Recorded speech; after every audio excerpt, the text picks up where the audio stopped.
안녕하세요. 아빠 매너티입니다. 서브로보틱스 3분기 실적을 재무제표와 함께 정리해 보겠습니다. 처음 정리하는 기업이라 기업 소개를 간단히 할까요? 서브로보틱스는 2017년 미국 배달앱 포스트메이트의 로봇 사업부로 시작하게 됩니다. 자율주행과 로봇, 드론 기술이 결합된 배달 로봇을 개발했는데 레벨 4 자율주행을 한다고 해요. 레벨 4는 인도에서 운전자의 개입 없이 운행하는 것을 의미합니다.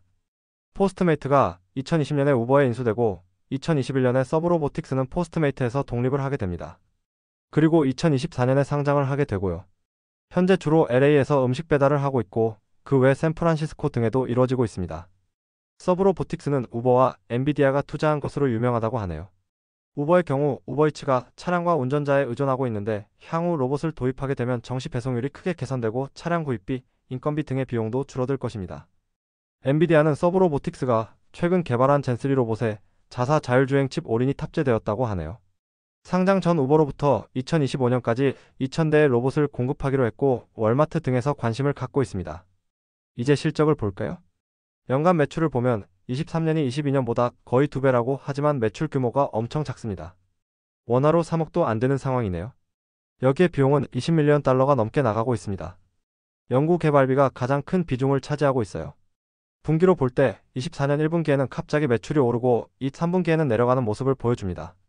2분기에 반짝 매출이익률이 흑자를 보여주기도 했는데 매출이 줄어드니 다시 3분기에 척자가 됩니다. 그리고 24년에 연구개발비가 부쩍 늘어서 척자폭은 더 커졌습니다.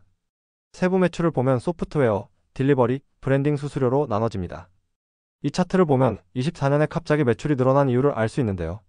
소프트웨어 매출이 급등한 것입니다. 마그나 모빌리티라는 기업과 계약을 했는데 단발성 계약이라 계속 감소 추세네요. 그리고 딜리버리, 브랜딩 수수료도 규모가 크진 않지만 23년 대비 계속 증가하고 있어요. 주요 지표로는 1일 활성 로봇수와 1일 공급 시간으로 되어 있는데 순조롭게 증가하고 있습니다. 재무 상태를 보면 24년 1분기까지만 해도 자본이 잠식된 상태였습니다. 하지만 2분기에 상장하면서 40밀리언 달러 규모의 자금이 들어오고 3분기에 오퍼링 35.9밀리언 달러 등 추가 자금을 조달합니다. 유동성 역시 자금 조달로 3분기 기준 유동 비율이 1000%가 넘었고 현재로는 재무 건전성에 문제가 없다고 보입니다. 현금 흐름을 보면 아직 영업 현금이 계속 유출되는 상황입니다.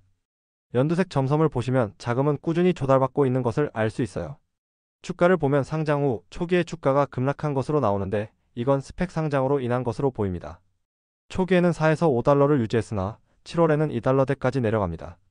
그러다가 주가가 20달러 근처까지 가는데 엔비디아가 4월에 투자한 것이 7월에 공시되면서 주가가 급등했습니다. 여기에 3세대 자율주행 로봇을 공개하기도 했어요. 그 이후로 조정을 받으며 9달러에서 횡보하다가 12월 초부터 주가가 다시 급등합니다.